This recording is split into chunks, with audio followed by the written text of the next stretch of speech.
marijuana can't kill you no matter how much humans have consumed, and people have tried to consume large quantities either through inhaling the smoke of lots and lots of collected flowers, which is where the active ingredients are found, or they've tried to extract the active ingredients from the flowers into solvents like butter or alcohol, or too much alcohol can kill you, certainly, but the compounds in marijuana, even if you ingest a high concentrated variety of it, can't stop your breathing, can't cause you to have a seizure, as far as we know. Possibly in some cases for people who are predisposed, these things can happen, but generally speaking, there's been no recorded deaths just related to the use of the drug itself, and no matter what quantity you've consumed.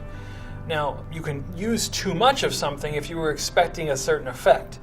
Now, if you wanted to have a stress relieving effect with marijuana, but still want it to be functional and active, you can use so much to the point where you become sedated and maybe a little bit agitated, and that phenomenon can cause problems for people, and that's what we call an overdose in quotes. It's not an overdose to the point where you have now, need to go to the emergency room and you need to be pumped out of your stomach with this substance. That kind of phenomenon is not what I'm describing.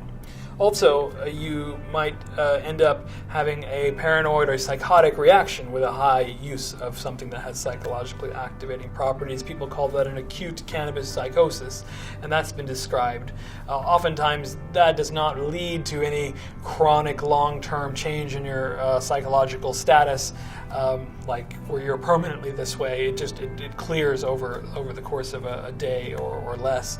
We're talking extremely large doses, some of these effects. Everyone has a different pharmacology, different chemistry, different reaction to drugs.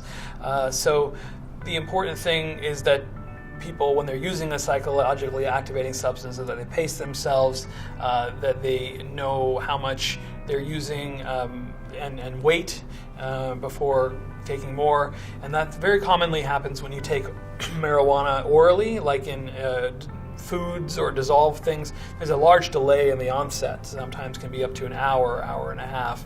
And by that time, if you are waiting for an effect and have used more and more, you can have a kind of a unpleasant surprise, a high amount of sedation or, as I was mentioning, agitation.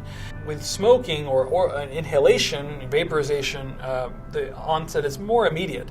So you're really able to just gauge within a minute or two whether this is the right amount, whether you're trying to relieve a symptom or you're trying to achieve a certain psychological state. And that's important when you're in a social setting and using marijuana, or you're sharing with other people. People will have different set points, and that's, I think, the key thing to remember.